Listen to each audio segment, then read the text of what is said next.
I don't understand how you say you've been to prison, you learned from that, and now we're here with somebody being hit over their head. Before, followed by another violent incident, that's a credibility red flag. First impressions matter in sentencing. This one is already going sideways. You entered a plea to count 2. According to your plea bargain agreement, punishment is to be assessed at a cap of 10 years in the prison. Quick legal context. A 10-year cap doesn't mean 10 years guaranteed. It means that's the maximum the judge can impose under the plea deal. But here's the catch. The state is opposing leniency, which means the judge has full discretion within that range. There's a $2,000 fine. The state is opposed to your application, and they're taking in consideration 2025 CR 012507. Okay, so here's the thing. This is what I don't understand, and I want to get to the crux of the issues. I don't understand how you say you've been to prison, you learned from that, and now we're here with somebody being hit over their head with a bottle. I mean, that's enough. So what I've been trying to do is my family. Well, see, here's the thing. People always say their family needs them, but they don't think about that beforehand. I mean, I'm not trying to go get everything. What's about that language shouldn't have happened. This moment is crucial. The defendant is talking about family, but the judge is thinking about responsibility.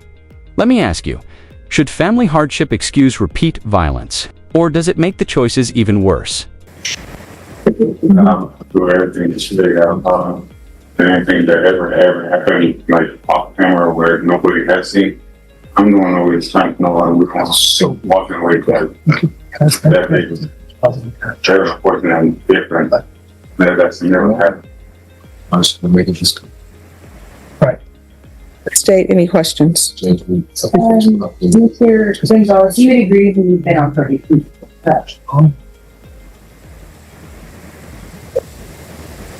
Well, in 2007, you were on probation for a theft, is that correct? Part of it is it's a question. You can't recall. Okay, would it surprise you to learn you were put on deferred adjudication and that probation was later revoked? You can't remember? I'll get a consent. I've grown up a lot. I was 16, 17, I was 12. And then in 2009, how was it open? Okay, can you recall being convicted in the DUI? Yes, I was there, so I was in prison already. Okay, and then again in 2007, you were sentenced, is that correct? That was for the same thing, the same time. Do you recall what offense it was though on 12/3/2007? The aggravated robbery, yes. And you were sentenced, correct? That's fine. So how can you reconcile to this court that you were changed if it was only 4 years between that parole discharge and the new one? Parole discharge? Well, from the moment that it happened, yeah. Notice the judge's focus here: timeline, repetition, and behavior patterns. Courts don't just listen to apologies. They look for consistency over time, multiple chances, multiple violations. That's the pattern the court is weighing right now.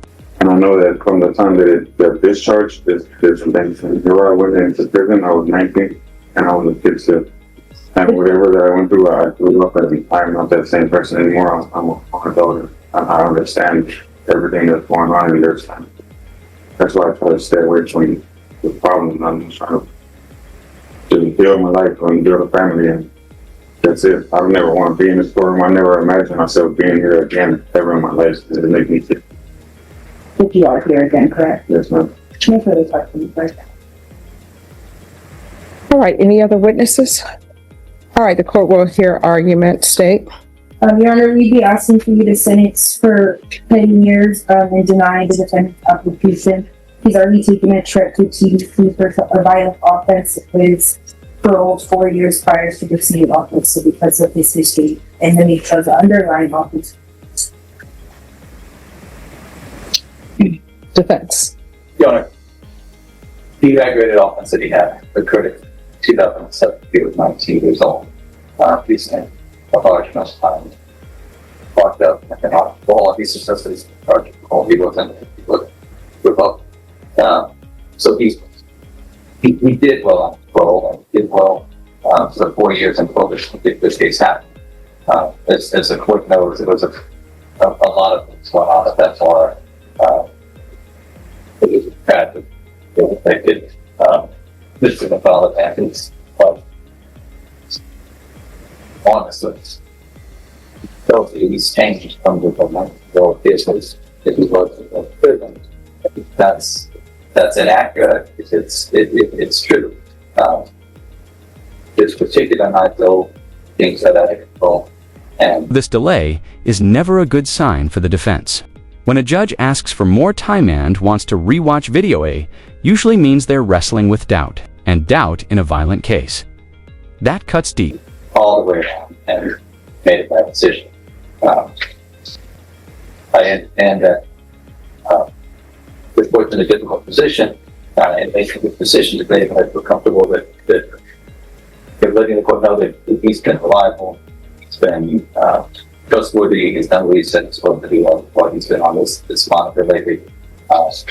We would ask the court to take a chance on him. He's not in the future. The court that he can't back succeed. If he screws up, then it should happen. But I don't believe that's going to happen. He and his family for the position is successful. All right. This is what I'm going to do.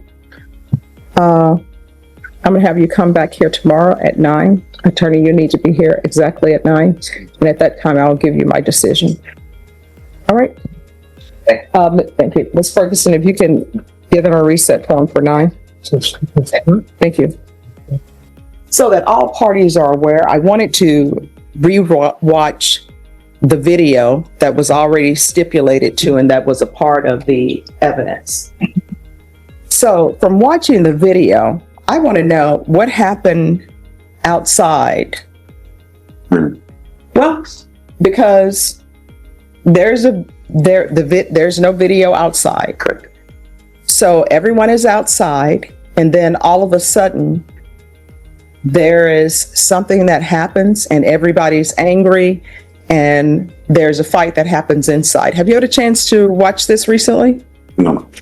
I've seen, in the beginning, I've seen all the video, and then the only part I've seen recently is the inside part. All right, you can load that up. And I can tell you both, the reason why I'm asking that question, because there are sometimes that things occur off camera, but from watching the video, it appears that something happened outside. I don't know what happened outside because there are no videos for outside. I only see what happened inside. It didn't happen outside, it was the other altercation. If the court would, I'm not sure how No, far they're back. going to show you Okay, the I video. wasn't just how far back. I wasn't sure how far back the court went. But there's a portion where the complaining witness goes out. And he's at the door. Oh, no. I'm and just he's back. trying to figure out from him what happened outside. Okay. You remember? Just to clarify, do you want it on the big screen? Yes, so that he is able to see.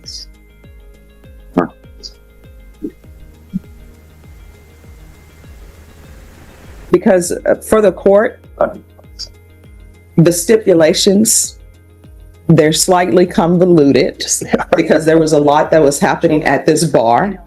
Then you have this shooting that has absolutely nothing to do with you and nothing to do with the case that's before me today. So the shooting is a whole separate matter involving someone else. And if there's no objection, if you all can just Are you ready for this? move towards the part where they come back from being outside. It was like right by me with the sleeveless shirt next to the guy. It looks like a pool stick in the back. All right, if you can, yes, rewind, please. She took me outside after the first incident. So, just 1 second. Pause right there. Who is that lady there who's coming towards the gentleman in the hat? It's my wife. That's your wife? All right, and then if you could keep it moving forward, please. Pause. Who is that person there? That's the ex-girlfriend of my sister-in-law that passed away. Okay. All right. Thank you. So what were you saying? We were outside, and my mother-in-law, after the first incident, she had took me outside, just to calm everything down. Okay, so what was the first incident? And did that first incident involve the person with the hat? This guy, Yes. they were all together. All right, so did it involve the person with the cowboy hat? I mean, the first incident, no man. Okay, so you have the first incident and it's not involving that person. Right. What incident involves him? This incident, right when we were outside, we were all trying to get in the car and to leave. There was a lot that happened. There was a lot of arguments, loud talking back and forth. Everybody, we were trying to get out there. That guy goes out there to go instigate, and he starts telling us stuff. I don't know exactly. He started telling my wife stuff. He started talking stuff. Everything happened real fast. We just remember the lady putting him back inside. He was the one going outside to us, telling us stuff. He wasn't they were all a group together. I don't know if you've seen them. Mm-hmm. Nothing was happening. He went outside. That guy grabbed the pool ball and the beer bottle. I don't know if you ever went in. Y'all can see that clearly. I don't know what they had planned, but he went out there to go instigate and tell us stuff. My wife came in, and I saw her go very aggressive to her. I remember the first incident when they grabbed my sister-in-law and they put her in a headlock like she was a lady. And Okay, nothing so even happened yet. are you saying that incident with her being placed in a headlock happened outside? That was inside. That was on that side to the left, way in the back on that side. Mm-hmm. Well, that's where the first incident. If you see that table, it's like this, and that's how it happened over there on that side. I don't know how that didn't get caught on camera. Why did you all proceed to come back into the bars? The instigating. No, I mean, if there's an instigation that happens outside, if there's an incident that happens outside the bar, and it appears that the people you are saying are the instigators are inside the bar, why didn't you all just leave? Why did you come back inside the bar? Right. I went. Everybody was drunk, man. They had already grabbed my sister-in-law in the headlock. That's not the environment for anything. My wife went inside after that guy from whatever the threats and whatever he was talking and saying. And she goes straight up to him, and I just remembered my sister-in-law. That's all I remembered was that guy having her in the headlock and everybody trying to get him off her, and she's a lady. And I didn't want that to happen to my wife. I know that there's other things that I could have done. Or just moving to get my wife out of there. I didn't want nothing to happen to my wife. But you all are already outside the bar. Why are you all coming back inside? I wanted to make sure that my wife, nothing happened to her. This is the heart of the case. The judge keeps asking one simple question. Why didn't you leave? Self-defense arguments collapse fast when there's an opportunity to walk away. Be honest, Wood, you have gone back inside. It was very aggressive, as you can see. They were telling each other stuff back and forth. I didn't know what was going on. I was drunk. I stopped drinking since that day because a lot happened, and I just want to move forward and change my life. And I made a mistake that shouldn't have happened. No. Let's not do it. I made a mistake. You made some choices. Decision. And so I want you to listen to my question.